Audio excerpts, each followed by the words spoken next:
All right, Cassidy, you look so happy right now. You look.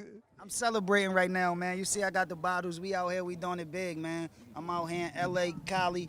They love me out here. I think I might get a crib out here. I love it out here, but I'm having fun, man. I just 3-0'd that nigga Dizaster, killed him, did him like how I said I would. So I'm not letting the people down that counted on me, and I'm making the people real mad that doubted me. So I'm happy. I'm real happy. Now, before the battle, a lot of people were hoping, that you would win, but most people said realistically Dizaster's going to get it because this is Dizaster's playground and you haven't been doing it in a while. Now, I know you've heard this before. You know what I'm saying? Yeah, I definitely heard that, and that's why I'm so happy, because even though I took 12 years off, if you see the footage or you was in there to actually witness it, it don't look like it. It looked like I battle every day. It didn't even look like I lost a step. Now, yesterday when I was on the stage, I was just getting the cobwebs off me. I was just starting to warm up.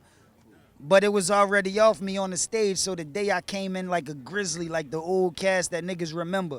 So I felt good, man. I felt good doing it. And it made me feel like how I used to feel when I used to battle, because that's when I used to love hip-hop the most. When I got into making music and all that, I started to love it because it was bringing money, but I really love it from cooking niggas, from seeing niggas' response in the crowd, from impressing niggas with my wordplay, and that's what I love the most. So it made me feel real good, and that's why I'm celebrating.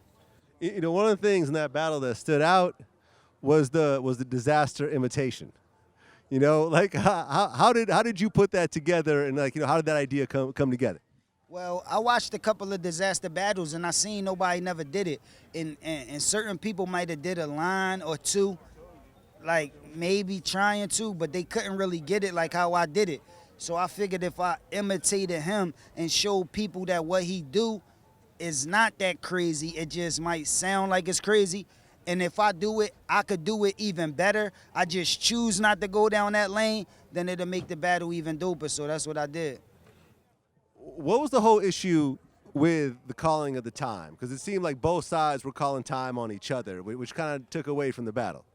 Yeah, I didn't understand that either. I mean, some of my homies was calling time because they wanted it to be fair, because they was calling time on me. So it's like, if y'all gonna call time on me, then we want to call time on y'all.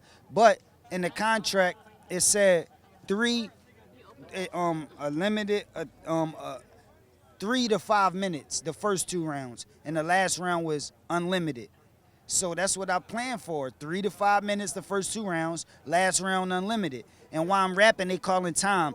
But they know I was cooking they homies, so they trying to call time and lighten up the pressure that I was putting on that dude, so I kind of understand it. But they let the people miss out on a lot of other shit that I had to say, because at the last round, I was just getting started and they called time, so y'all ain't get to see everything I had to bring to the dude, but that make people anticipate what I'm going to do to the next nigga they put in the ring with me.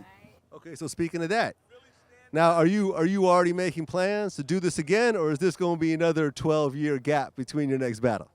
Nah, because the battle, well, not just all the battle leagues, but battling period is getting way bigger. More people is interested, so the opportunities is way bigger. So people offering a lot more money, and that's what it make me be able to dedicate my time into doing it. So the people that I'm connected with and the investors I got and the people that I'm connected to, they spending a lot of money, so they gonna spend a lot more money to get me back in the ring. So I'm pretty sure y'all see me in the ring again before the 12-year stretch that I took before. Because before it wasn't big enough and people couldn't spend the type of money that I needed.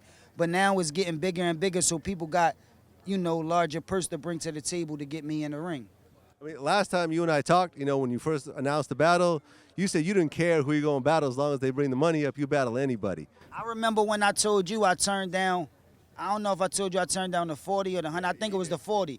And you was asking people like, though, you think Cash should have turned down the 40? And while people like, nah, man, why he should have took that? But then when people heard the number that I got for this battle, they like, oh, he's a genius. They ain't understand it. So if I would have jumped on the 40, I would have never been able to get this amount of money. So it's all a business. I move smart and strategically. So I did the right move that I needed to do. Of course, I wanted to help the culture. And of course, I got love for the culture. But, when the chicken is involved, it's a business, so you got to make the right moves. So if you could, last time you said you don't care who you're going to battle just as long as the money's right. Now, if you could pick someone to battle with the money right, who would it be? I'm never gonna say that. It's so many niggas that could get their head bit off as long as they bring the chicken to the table. I don't got no beef with none of these rappers, no battle rappers or no industry niggas. I'm not beefing with anybody. So it's not like I got no real problems with a nigga and just want to battle him. As long as a nigga bring the chicken to the table that I want, I'm ready to step in the ring. As long as there's not nobody that's real close to me like Chubby Jag or, you know what I'm saying, people in my squad. But if there's any outsiders, then we could get it popping.